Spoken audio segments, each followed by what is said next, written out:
intelligence officials than ever before.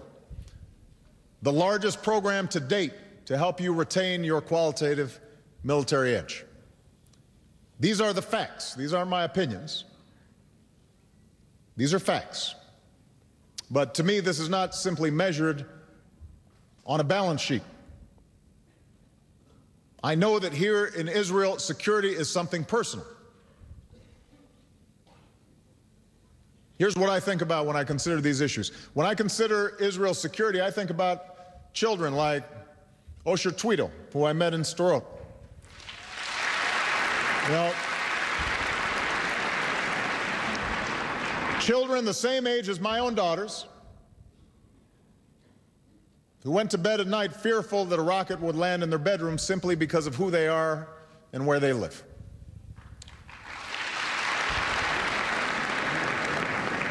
That reality is why we've invested in the Iron Dome system, to save countless lives, because those children deserve to sleep better at night.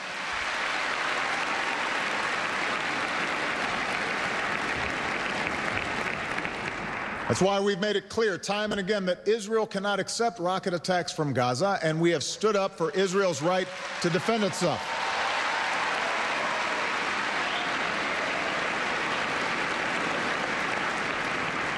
And that's why Israel has a right to expect Hamas to renounce violence and recognize Israel's right to exist.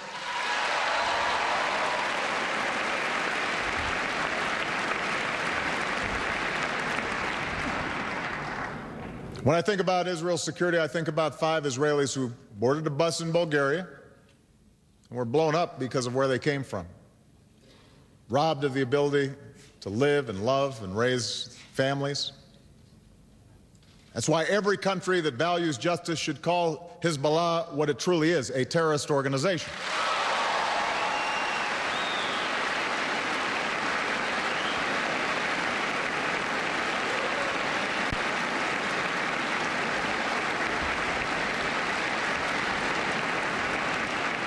Because the world cannot tolerate an organization that murders innocent civilians, stockpiles rockets to shoot at cities, and supports the massacre of men and women and children in Syria right now.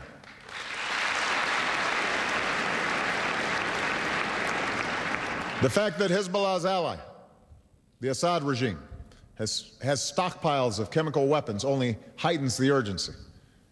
We will continue to cooperate closely to guard against that danger.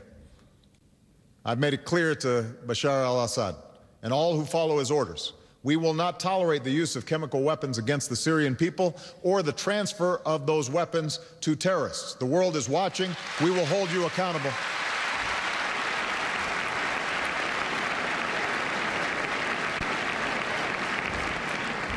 The Syrian people have the right to be freed from the grip of a dictator who would rather kill his own people than relinquish power. Assad must go so that Syria's future can begin. Because true stability in Syria depends upon establishing a government that is responsible to its people, one that protects all communities within its borders while making peace with countries beyond them. These are the things I think about when I think about Israel's security. When I consider Israel's security, I also think about a people who have a living memory of the Holocaust. Faced with the prospect of a nuclear-armed Iranian government that has called for Israel's destruction. It's no wonder Israelis view this as an existential threat. But this is not simply a challenge for Israel. It is a danger for the entire world, including the United States.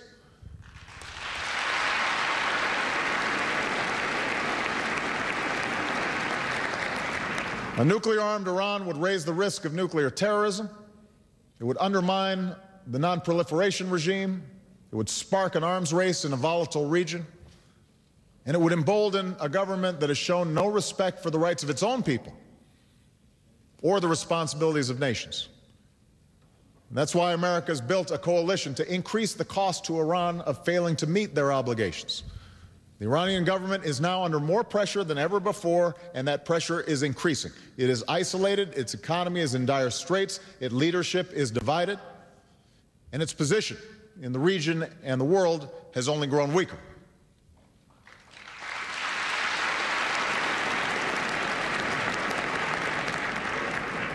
I do believe that all of us have an interest in resolving this issue peacefully. Strong and principled diplomacy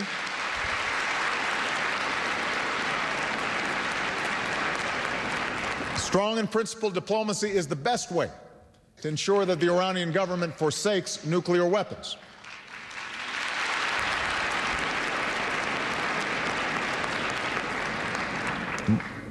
Peace is far more preferable to war, and the inevitable costs, the unintended consequences that would come with war means that we have to do everything we can to try to resolve this diplomatically.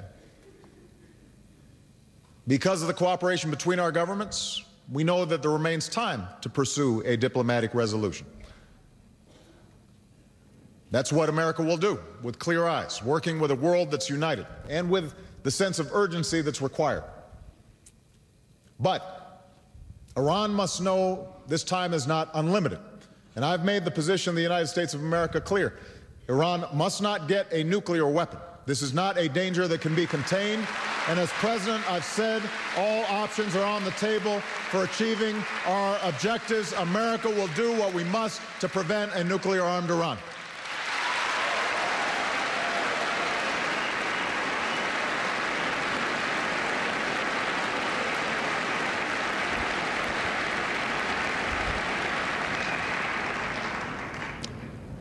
For young Israelis, I know that these issues of security are rooted in an experience that's even more fundamental than the pressing threat of the day.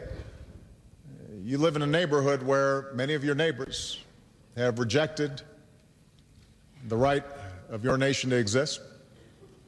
And your grandparents had to risk their lives and all that they had to make a place for themselves in this world.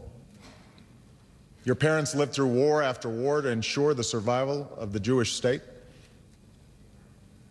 Your children grow up knowing that people they've never met may hate them because of who they are in a region that is full of turmoil and changing underneath your feet. So that's what I think about when Israel's faced with these challenges. That sense of an Israel that is surrounded by many in this region who still reject it, and many in the world who refuse to accept it. And that's why the security of the Jewish people in Israel is so important. It cannot be taken for granted. But make no mistake, those who adhere to the ideology of rejecting Israel's right to exist, they might as well reject the earth beneath them or the sky above, because Israel's not going anywhere.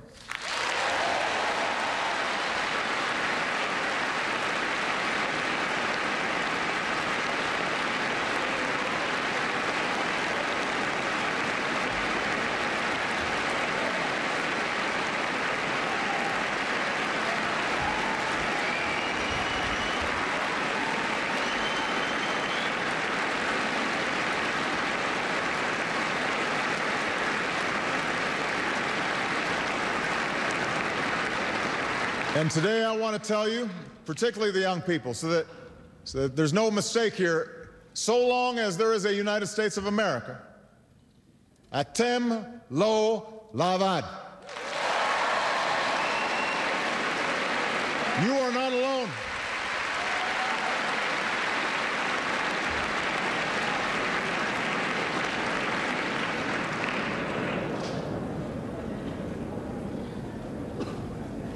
The question is,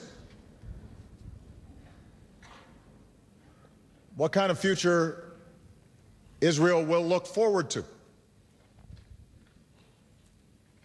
Israel's not going anywhere, but especially for the young people in this audience, the question is, what does its future hold? And that brings me to the subject of peace.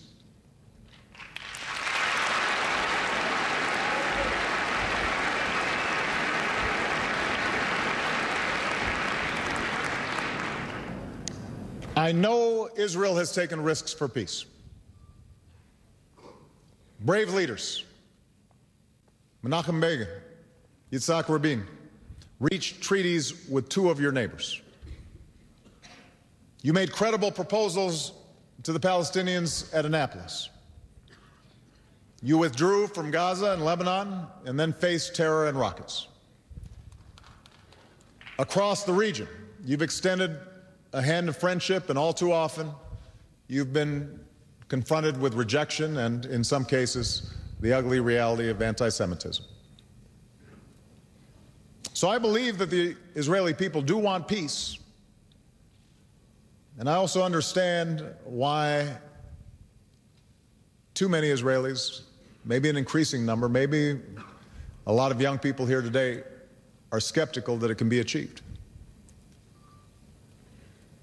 But today, Israel is at a crossroads.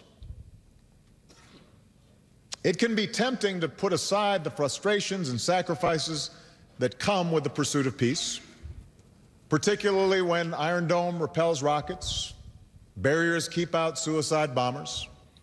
There's so many other pressing issues that demand your attention. And I know that only Israelis can make the fundamental decisions about your country's future. I recognize that. I also know, by the way, that not everyone in this hall will agree with what I have to say about peace. I recognize that there are those who are not simply skeptical about peace, but question its underlying premise, have a different vision for Israel's future. And that's part of a democracy. That's part of the discourse between our two countries. I recognize that. But I also believe it's important to be open and honest, especially with your friends. I also believe that.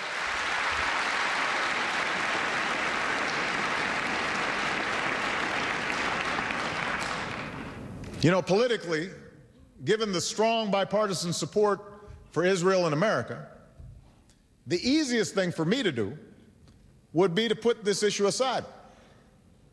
Just express unconditional support for whatever Israel decides to do. That would be the easiest political path. But I want you to know that I speak to you as a friend who is deeply concerned and committed to your future, and I ask you to consider 3 points. First, peace is necessary. I believe that.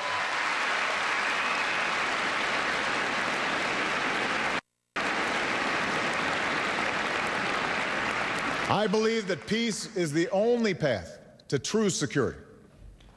You have the opportunity to be the generation that permanently secures the Zionist dream, or you can face a growing challenge to its future. Given the demographics west of the Jordan River, the only way for Israel to endure and thrive as a Jewish and democratic state is through the realization of an independent and viable Palestine. That is true.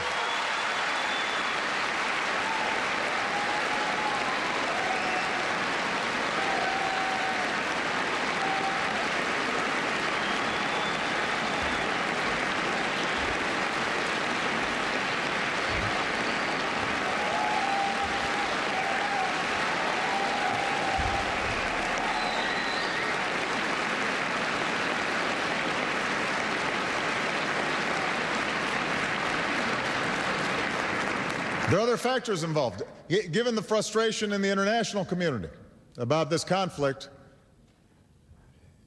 Israel needs to reverse an undertow of isolation. And given the march of technology, the only way to truly protect the Israeli people over the long term is through the absence of war, because no wall is high enough and no Iron Dome is strong enough or perfect enough to stop every enemy that is intent on doing so from inflicting harm.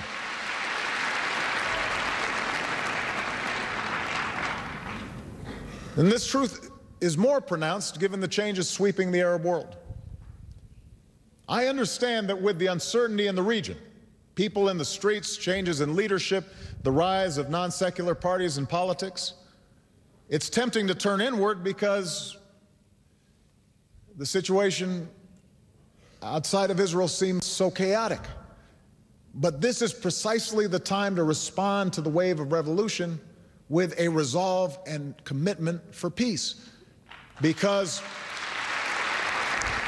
as more governments